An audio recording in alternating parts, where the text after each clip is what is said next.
नमस्कार दोस्तों, आईसीआर में टेक्नीशियन T1 ग्रेड की वैकेंसी आई हुई है जो कि 643 वैकेंसी है। तो इसमें 4 सब्जेक्ट हैं पूछे जाएंगे। मैथ्स है, सोशल साइंस है, जीके है। 100 क्वेश्चन टोटल रहेंगे, हर क्वेश्चन एक एक नंबर का रहेगा। तो उसमें सोशल साइंस का जो वेटेज है वो 25 क्वेश्चन रहेगा। 25 क्वेश्चन है तो हम आज सोशल साइंस के बारे में ही डिस्कशन करने वाले हैं। तो सोशल साइंस में क्या पूछा जाएगा और हम इससे रिलेटेड आगे भी क्लासेस लेते आएंगे। ये सोशल साइंस की फर्स्ट क्लासेस है।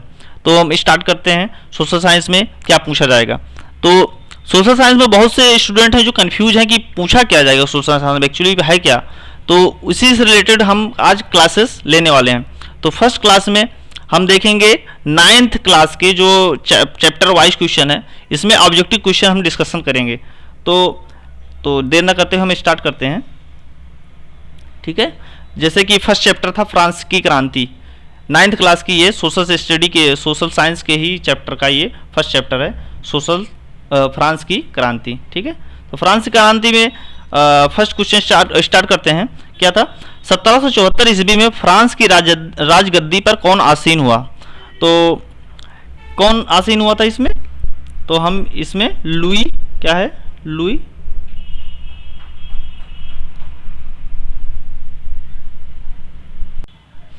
तो आंसर है लुई 16वां। क्या है आंसर? लुई 16वां। ठीक है, तो नेक्स्ट क्वेश्चन चलते हैं। नेक्स्ट क्वेश्चन है सीधे राज्य को अदा किए जाने वाले कर को क्या कहते हैं? तो सीधे राज्य को अदा किए जाने वाले कर को क्या कहते हैं? टाइल बोलते हैं। क्या बोलते हैं? टाइल। ओके, एक मिनट। ठीक है, हाँ ठीक है। तो क्या बोलते हैं? टाइल बोलते हैं। सीधे राज्य को अदा किए जाने वाले कर को टाइल बोलते हैं। और उसके बाद टायद का अर्थ क्या होता है? तो टायद का अर्थ क्या होता है? तो धार्मिक कर होता है। ठीक है, तो टायद का क्या मतलब होता है? धार्मिक कर होता है। ओके, नेक्स्ट क्वेश्चन है फ्रांसीसी क्रांति कब शुरू हुई थी? ठीक है, तो 14 जुलाई 1989 में शुरू हुई थी। ठीक है, तो 14 जुलाई 1989 कहाँ है? 14 जुलाई 1989 ये है। ठीक है, ओके। नेक्स्ट क्वेश्चन, चर्च के विशेष कार्यों को करने वाले व्यक्तियों के समूह को कहा जाता है? क्या कहा जाता है? पादरी कहा जाता है। ठीक है, पादरी, ये हो गया। नेक्स्ट क्वेश्चन, फ्रांसीसी क्रांति किस शहर में शुरू हुई थी? फ्रांसीसी क्रांति किस शहर में शुरू हुई थी? तो किस में शुरू हुई थी? पेरिस में। ठीक है, फ्रांस की राजधानी क्या है? पेरिस है, तो पेरिस से ही शुरू हुई थी। मार्शले क्या है? मार्शले एक तरह का क्या है? फ्रांस का राष्ट्रीय गीत है। फ्रांस का राष्ट्रीय गीत क्या है? मार्शले है, फ्रांस का राष्ट्रीय गीत हो गया। नेक्स्ट क्वेश्चन है नेपोलियन बोनापार्ट कौन था? तो नेपोलियन बोनापार्ट फ्रांस का क्या सम्राट था? फ्रांस का सम्राट था। नेपोलियन था फ्रांस का सम्राट। नेक्स्ट क्वेश्चन है आतंक का राज किसने स्थापित किया? आतंक का राज किसने स्थापित किया था? तो इसका आंसर हो जाएगा रोबोस्पियर हो जाएगा। ओके, रोबोस्पियर हो जाएगा। नेक्स्ट क्वेश्चन है ओलंप दे गूंज कौन थी? ओलंप दे गूंज कौन थी? ओलंप दे गूंज क्रांतिकारी महिला थी। ओलंप दे गूंज क्रांतिकारी महिला थी। नेक्स्ट क्वेश्चन है फ्रांसीसी कॉलोनियों में दास्ता का कब समाप्त हुई थी? फ्रांसीसी कॉलोनियों में दास्ता कब समाप्त हुई थी? तो कब हुई थी? 1848 में। 1848 में दास्ता समाप्त हो गई थी। नेक्स्ट क्वेश्चन है फ्रांस की राजधानी क्या है? अभी मैं पहले पिछले क्वेश्चन बताया हूँ, फ्रांस की राजधानी पेरिस है, क्योंकि सबको पता है। उसके 14th क्वेश्चन है 1779 ईस्वी में फ्रांस में क्रांति किसके शासनकाल में हुई? तो इसका आंसर हो जाएगा लुई 16वां। ठीक है, लुई 16वां हो गया। नेक्स्ट क्वेश्चन है टाउन हॉल के सामने कितने लोग इकट्ठा हुए थे जिन्होंने जल सेना के गठन करने का निर्णय लिया था? तो इसका आंसर हो जाएगा 17। ठीक है, 17,000 लोगों ने इकट्ठा हुए थे। नेक्स्ट क्वेश्चन है मेनर क्या था? तो मेनर एक तरह के स्टेट को बोलते थे। ठीक है, किसके बोलते थे? मेनर स्टेट को बोलते थे। ये हो गया। उसके बाद आता है नेक्स्ट चैप्टर है वन समाज और निवेशक। इसके हम ऑब्जेक्टिव क्वेश्चन डिस्कस कर रहे हैं। ऑब्जेक्टिव क्वेश्चन के इंपॉर्टेंट क्वेश्चन जो हैं जो एग्जाम में आएंगे, अगर हम डिटेल में हर चैप्टर को पढ़ेंगे तो इतना कम टाइम बचा हुआ है कि कवर नहीं कर सकते हैं। तो इसलिए क्या करेंगे, हम ऑब्जेक्टिव क्वेश्चन को ही कवर करते हुए चलेंगे। और इसके कई क्लासेस आएंगी तो आपको लगेगा जो सोशल स्टडी है आपको काफ़ी क्वेश्चन तैयार हो जाएंगे इसके। तो नेक्स्ट चैप्टर है वन, समाज और निवेशक। तो इसके हम चलते हैं क्वेश्चन की तरफ। तो इसके क्वेश्चन है, इंपीरियल फॉरेस्ट इंस्टीट्यूट कहाँ स्थित है? इंपीरियल फॉरेस्ट इंस्टीट्यूट कहाँ स्थित है? तो कहाँ पर इंस्टीट्यूट है सबको पता होगा, कुछ लोगों को, कुछ लोगों नहीं पता होगा। देहरादून, ठीक है। तो 1 मील लंबी रेल लाइन बिछाने में कितने स्लीपरों की आवश्यकता पड़ती है?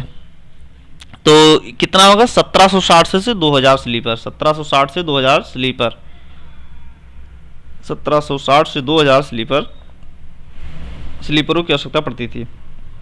भारत का प्रथम वन महानिदेशक कौन था? तो कौन था? डाइट्रिच बैडिस। डाइट्रिच कौन था? डाइट्रिच बैडिस था। ओके, डाइट्रिच बैडिस था, ये वाला डाइट्रिच बैडिस। नेक्स्ट क्वेश्चन है, इंपीरियल फॉरेस्ट रिसर्च इंस्टीट्यूट कब स्थापित की गई? इंपीरियल फॉरेस्ट रिसर्च इंस्टीट्यूट कब स्थापित की गई? तो इसका आंसर हो जाएगा 1906 ईस्वी में। कब हुई थी? 1906 ईस्वी में।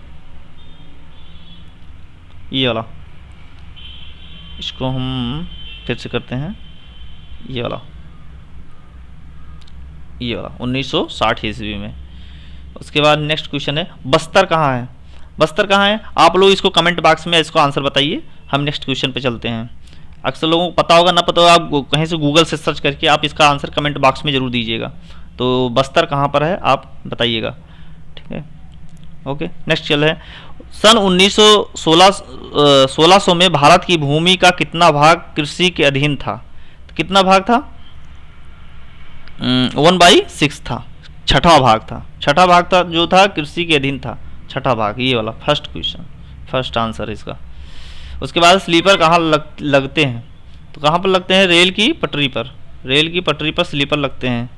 नेक्स्ट क्वेश्चन है, वनों के लुप्त होने की प्रक्रिया क्या कहते हैं? वनों की लुप्त होने की प्रक्रिया कहते हैं, इसको सबको पता है, आसान क्वेश्चन है, वन विनाश बोलते हैं। आसान था। जंगल एवं जमीन को साफ कर स्थल बदल बदल कर की जाने वाली खेती को क्या कहा जाता है? तो झूम या घुमंतू खेती बोलते हैं, ठीक है। जंगल एवं जमीन को साफ करके स्थान बदल बदल कर खेती की जाने वाली को क्या बोलते हैं? झूम या घुमंतू खेती कहते हैं। झूम या घुमंतू खेती कहते हैं। तो सीधी पंक्ति में एक ही तरह के पेड़ लगाकर इस क्षेत्र को क्या नाम दिया गया है? सीधी पंक्ति में एक तरह के पेड़ लगाकर इस क्षेत्र को क्या नाम दिया गया है? तो इसको सबको पता है, बागान बोलते हैं इसको, बागान आंसर है इसका। किस अंग्रेज अफसर ने 400 बाघों को मारा था? तो इसका आंसर हो जाएगा जॉर्ज यूल। जॉर्ज यूल हो जाएगा। तो जॉर्ज यूल हो गया, ठीक है। 14 नंबर क्वेश्चन है, वह स्थिति जब कीमतें बेहिसाब बढ़ जाती हैं क्या कहलाती हैं? तो क्या बोलते हैं उसे? जब कीमतें बेहिसाब बढ़ जाती है तो उसे अति मुद्रास्फीति बोलते हैं। क्या बोलते हैं? अति मुद्रास्फीति। ये इकोनॉमिक्स का क्वेश्चन है, हम आगे क्वेश्चन में कवर करेंगे, लेकिन एक क्वेश्चन इसमें सेट किए थे, इकोनॉमिक्स के भी क्वेश्चन उसमें आएंगे, इसलिए हम सेट कर दिए ताकि आपको पता रहे कि इकोनॉमिक्स में इसमें पढ़ना है मुझे। तो हम नेक्स्ट लेक्चर लेके आएंगे तो इकोनॉमिक्स भी कवर करेंगे इसमें।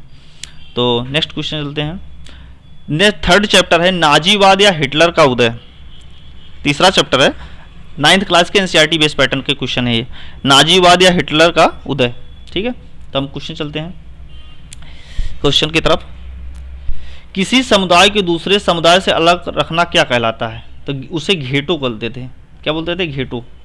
ये घेटो बोलते थे। नार्डिक जर्मन आर्य कहाँ के रहने वाले थे? नार्डिक जर्मन आर्य कहाँ के रहने वाले थे? तो जर्मन से पता चल रहा है, नार्डिक जर्मन से ही पता चला है। देखो, जर्मन से ही पता चल रहा है कि ये जर्मन के ही निवासी थे। सबको हो गया। धुरी शक्तियाँ किन देशों को कहा गया है?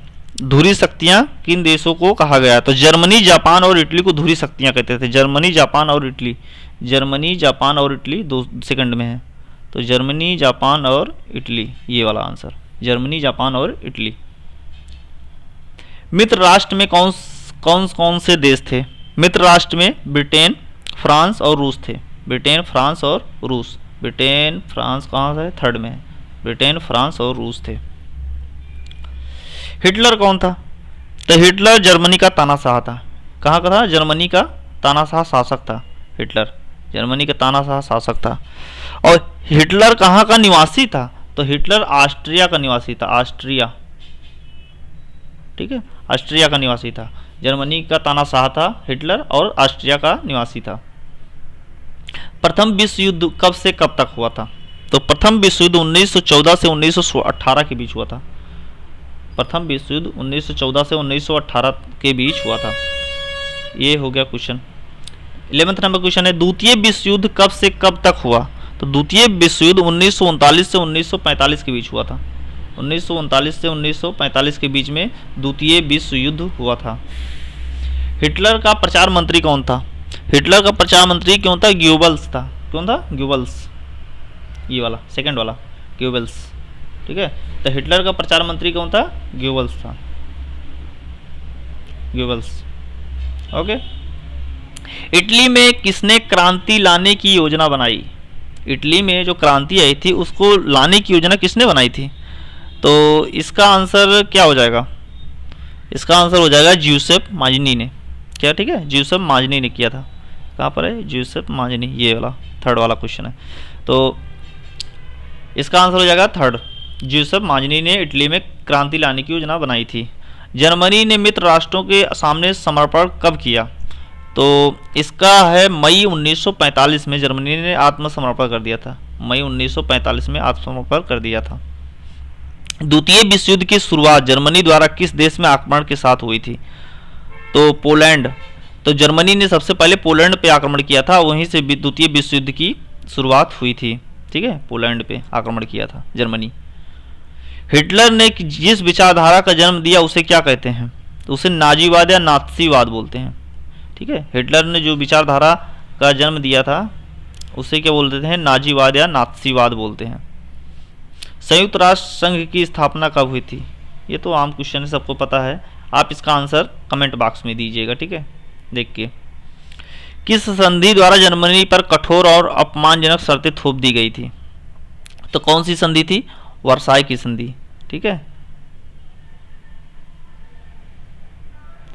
तो इसका आंसर हो जाएगा जो वर्साई की संधि। उसके बाद है मई 1945 में अमेरिका ने जापान के किन शहरों पर आक्रमण परमाणु बम गिराए थे? तो हिरोशिमा, नागासाकी, ये भी सबको पता है। आप इसका आंसर हम दे देते हैं।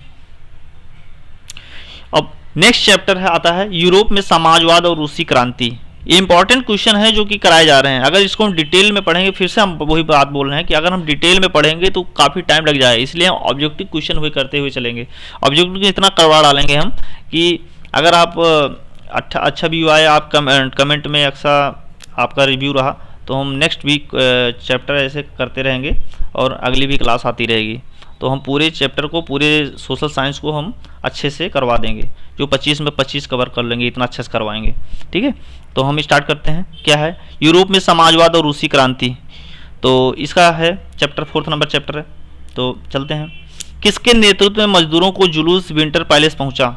अच्छा, ये जो नंबरिंग हुई है क्वेश्चन की, इसको हम बता देते हैं। इसको जो नंबरिंग हुई है, इसमें नंबरिंग कुछ स्लाइड इधर से उधर हो गई है सेट करते समय, तो इसकी कोई इशू नहीं है। तो आप क्वेश्चन देखते हैं हम।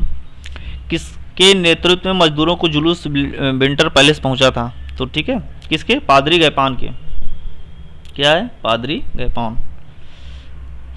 सेंट पीटर्सबर्ग का नया नाम क्या पड़ा? तो इसका नाम पेट्रोग्राद था। ठीक है, पेट्रोग्राद। ये रूसी बोल्शेविक पार्टी का नेता कौन था? रूसी बोल्शेविक पार्टी का नेता कौन था? तो इसका नेता था लेनिन। ठीक है, इसका नेता था लेनिन। अच्छा, इसको हम यूरोप में समाजवाद और रूसी क्रांति के बारे में पढ़ रहे हैं, तो हम रूस के मैक्सिमम क्वेश्चन इसमें आएंगे। तो लेनिन था इसका। अक्टूबर क्रांति प्रारंभ होने के समय रूस का प्रधानमंत्री कौन था? तो इसका प्रधानमंत्री था केरेंस्की था। कौन था? प्रधानमंत्री केरेंस्की था। अक्टूबर क्रांति प्रारंभ होने के समय रूस का प्रधानमंत्री कौन था? केरेंस्की था। 1917 में जार शाही के पतन की घटना को क्या कहते हैं? तो 7वां है अक्टूबर क्रांति बोलते हैं। जार शाही जब खत्म हुई थी उसकी घटना को क्या बोलते हैं? अक्टूबर क्रांति बोलते हैं। अक्टूबर क्रांति बोलते हैं। जार किस देश का शासक था? तो जार था रूस का। कौन था? कहाँ का था? रूस का था। जार रूस का शासक था। उसके बाद है लेनिन कौन था? तो लेनिन था बोल्शेविक पार्टी का नेता था। बोल्शेविक पार्टी का नेता था। कौन था? ये फर्स्ट वाला आंसर। उसके बाद कुलक से क्या समझते हैं? कुलक कौन था? किसान की अच्छी हालत को कुलक कहते थे। किसान की अच्छी हालत को क्या बोलते थे? कुलक बोलते थे। ये वाला सेकंड वाला आंसर सही है। उसके बाद है सामाजिक उपबंध नामक पुस्तक की रचना किसने की? सामाजिक उपबंध नामक पुस्तक की रचना किसने की थी? रूसो ने की थी। रूस के लोगों ने किया था। रूसो ने किया था। ठीक है, रूसो ने किया था सामाजिक उपबंध नामक पुस्तक की रचना। रूस में काल खोज क्या था? रूस में कोल खोज क्या था? तो इसका था सामूहिक खेती। क्या थी? सामूहिक खेती थी। 1929 में किसने रूस में सामूहिकरण कार्यक्रम शुरू किया? तो इसका आंसर हो जाएगा स्टालिन ने। ठीक है, स्टालिन। यहाँ गलत लिखा है। ठीक है, स्टालिन होगा। स्टालिन हम लिख देते हैं स्टालिन। तो स्टालिन ने शुरू किया था 1929 में सामूहिकरण कार्यक्रम स्टालिन ने शुरू किया था। लेनिन के बाद रूसी कम्युनिस्ट पार्टी का नेतृत्व किसने किया? लेनिन के बाद रूसी कम्युनिस्ट पार्टी का नेतृत्व किसने किया? तो इसका आंसर हो जाएगा स्टालिन ने किया था। ठीक है, इसके बाद किया था रूसी लेनिन के बाद स्टालिन ने किया था। यहाँ पे गलत लिखा है, स्टालिन होगा। स्टालिन ने किया था। सोवियत संघ का विघटन कब हुआ? तो 1900 कब होता? 91 में सोवियत संघ का विघटन टूट गया था सोवियत संघ। तो 1991 में विघटन हुआ था। तो ये हैं लगभग 50 से 55 क्वेश्चन मैंने कराया है। अब नेक्स्ट चैप्टर हम लेके आएंगे और ऐसे ही क्वेश्चन आते रहेंगे। तो अगर हमारे चैनल पे लोग आए हैं और सपोर्ट हुआ, अच्छे से लोग शेयर किए, तो हम ऐसे इतना अच्छे क्वेश्चन करवा देंगे। ठीक है, तो आराम से कवर हो जाएगा। और बहुत से लोग हिस्ट्री समझ में नहीं आ रही है कि सामाजिक अध्ययन को पढ़ना क्या है। तो क्या पढ़ रहे हैं कि मिडिवल हिस्ट्री पढ़ ले रहे हैं, एंशिएंट हिस्ट्री पढ़ ले रहे हैं, और ठीक है आधुनिक भारत पढ़ ले रहे हैं। लेकिन हमें विश्व के जो हिस्ट्री है उसके बारे में, जितनी भी क्रांतियाँ हुई हैं उसके बारे में, रूसी क्रांति है, फ्रेंच क्रांति है, हमें ठीक है जो संधि, जितने भी वर्साई की संधि जैसे ऐसे क्वेश्चन ही बनेंगे इसमें। ठीक है, 9th और 10th स्टैंडर्ड बुक में यही सब दिए गए हैं। तो इसी सब चीज़ों को मुझे पढ़ना है। मध्यकालीन भारत ये सब तो पढ़ना ही है, वो तो जीके बीके पोर्शन में आ जाएगा, लेकिन इसको भी चैप्टर को पढ़ना ही सामाजिक अध्ययन के पार्ट में हो जाएगा। और ऐसे ही क्वेश्चन हम आते रहेंगे। ठीक है, तो हमारे अगर चैनल को अच्छा लगा हो वीडियो को तो आप शेयर कर दीजिएगा, लाइक और सब्सक्राइब भी कर दीजिएगा। धन्यवाद।